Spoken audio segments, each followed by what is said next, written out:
ये सच्चाई है कि लास्ट 2019 के लोकसभा चुनाव में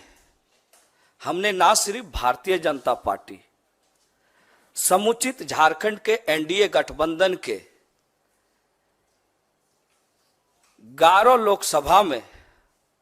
हमने पूरा प्रचार किया और टेकलाल बाबू के जितने भी झारखंड में जानकार थे, उनके शुभेच्छु थे, अपने समाज के लोग, उनके चाहने वाले लोग के बीच में जाकर भारतीय जनता पार्टी को प्रचंड बहुमत दिलाने का काम किया था। और उनके अलाय दल आजसू का भी मैंने प्रचार किया। परिस्थिति कुछ ऐसी थी, हमें लगा कि कुछ हमें झारखंड के लिए, लोगों के लिए, और हमारे पिता टेकलाल महतो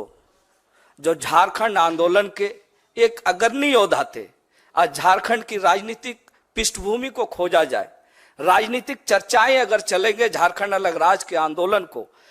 तो स्वर्गीय विनोद बिहारी महतो, शिबू सोरेन के बाद तीसरे ये में टेकलाल महतो जी का नाम था। और पूरे जो इलाके हैं, उत्तरी छोटा नागपुर चाहे कोल्हान का हो, सभी जगह टेकलाल बाबू का अपना प्रभाव था। और मुझे लगा कि टेकलाल बाबू के सपनों को, टेकलाल बाबू के जो सपने थे झारखंड को संवारने का, आगे बढ़ाने का, चूंकि अलग राज्य हमें मिल चुका था, तो मुझे लगा कि एनडीए गठबंधन में जाके झारखंड में कुछ हम लोग ऐसा करेंगे। लेकिन परिस्थिति ऐसा लगा, जब मैं भारतीय जनता पार्टी में शामिल हुआ, तो हमारे जो पिता के जो सपने हैं, जो विचार है, मैं उस दल में नहीं पाया। और महागठबंधन का हमेशा मेरा पिताजी एक समर्थक रहे हैं। और आज मुझे ये कहते हुए बहुत गर्व हो रहा है कि आज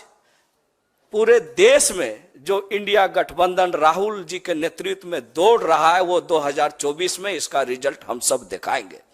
जिस तरह से उन्होंने पदयात्रा की, झारखंड में एक अलग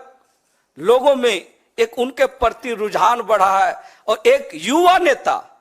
राहुल जी के नेतृत्व में झारखंड की जनता ने इस बार ठान लिया है कि 14 के 14 लोकसभा इंडिया गठबंधन के उम्मीदवार को जिता के झारखंड को बचाना है। यही संकल्प के साथ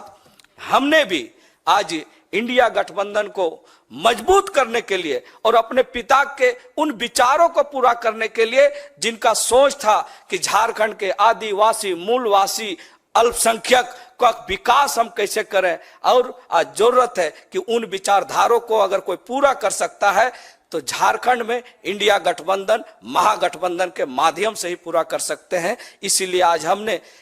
किसी राजनीतिक दबाव में नहीं, किसी लोभ लालच में नहीं, हमने इंडिया गठबंधन को आगे कैसे बढ़ाना है, झारखंड में हम कैसे टेकलाल बाबू के सपनों को पूरा करना है, इसलिए खरगे साहब जैसे लोगों के जो सोच है उसको हम धरातल पर कैसे उतारें। आदरणीय हमारे जो देश की जो हमारी राष्ट्रीय अध्यक्षा जो रही है श्रीमती सोनिया गांधी जी, उनके सपनों को हम कैसे झारखंड बनाएंगे। इसलिए आज मैं तहे दिल से और अंतरात्मा से अपने पिता के सपनों को पूरा करने के लिए और झारखंड में इंडिया गठबंधन को मजबूत करने के लिए आज मैं इस कांग्रेस में शामिल हो रहा हूं। आप सबको बहुत बहुत जोहार, नमस्कार।